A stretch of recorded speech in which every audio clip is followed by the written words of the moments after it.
सलमान साहब जो बिजली इम्प्लीमेंट का शिकार लोग होते हैं, बच्चे होते हैं, उनके हवाले से काम कर रहे हैं। बहुत बड़ी इनकी कंट्रीब्यूशन है। इस हवाले से इन्होंने जितना भी हमारा सिलेबस था ग्रेड 5 तक उसको कन्वर्ट किया ब्रेल में। आज उनसे मिलते हैं, उनसे पूछते हैं कि उन्होंने अपनी ज़िंदगी का सफ़र कैसे तय किया। जी शमसुलमान जी साहब। बहुत शुक्रिया सर। ऐसा है कि ये जो सारी एक्टिविटीज़ एम्पावर पाक वेलफेयर ऑर्गेनाइजेशन के फोरम से हम तो पिछले 10 साल से कर रहे हैं, लेकिन हुआ ये कि आज 2025 है, हमने खुद एजुकेशन स्टार्ट की थी अपना अपना एजुकेशनल करियर 1985 में। तो उस वक्त एक बिल्कुल मैनुअल वर्ल्ड थी। उस वक्त टेप रिकॉर्डर और कैसेट्स का ज़माना था, मैनुअली हैंड राइटिंग फ्रेम से की जाती थी। तो हमने वो ज़माना देखा जब बुक्स अवेलेबल नहीं होती थी, हाथ से रीडर बोलता था, हम उसे हाथ से लिख लेते थे, वो डिक्टेट करता था। आज अल्लाह का शुक्र है कि आज बहुत सी बुक्स अवेलेबल भी हैं कोर्स की। अगर चेंज हो जाती हैं तो ऐसे इदारे मौजूद हैं, वो आपको ब्रेल में कन्वर्ट करके बुक्स देते हैं। हम वो सर्विस अल्लाह का शुक्र है प्रोवाइड कर रहे हैं कि हमने खुद सफ़र किया, लेकिन आज हमारी वजह से अगर कोई स्किल है तो किसी को फ़ायदा पहुंच जाए।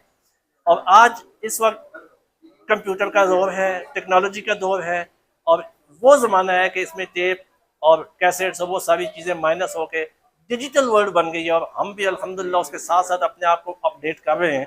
और ये आज उसका हमें सिला मिला है कि आज कंप्यूटर में बैठ के हम अपनी पूरी कम्युनिटी के लिए वो ब्रेल बुक्स जो उस वक्त हमें नहीं मिलती थी, हम खुद ये प्रोड्यूस करके दे रहे हैं। सर प्रोफेशनल लाइफ के बारे में बताएं, कब आपने सर्विस का आगाज़ किया? मेरे ऑलमोस्ट कोई 19.5-20 साल हो गए।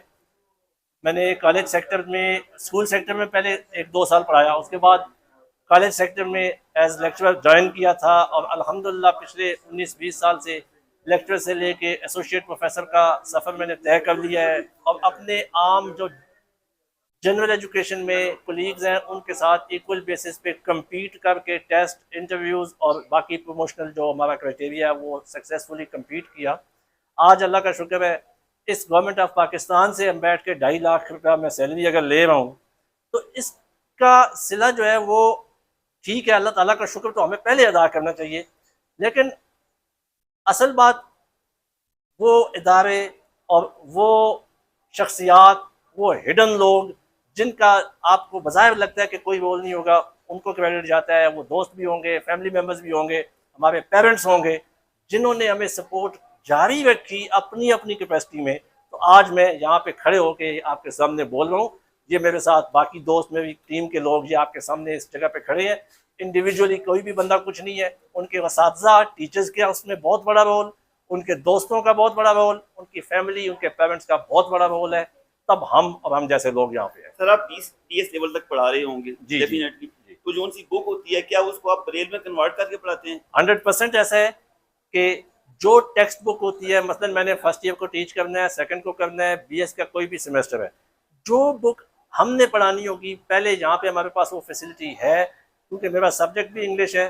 तो हम उस बुक की पहले ब्रेल वर्जन तैयार करते हैं, और वो बुक चेंज हो जाए तो उसको चेंज फॉर्म में ले लेते हैं।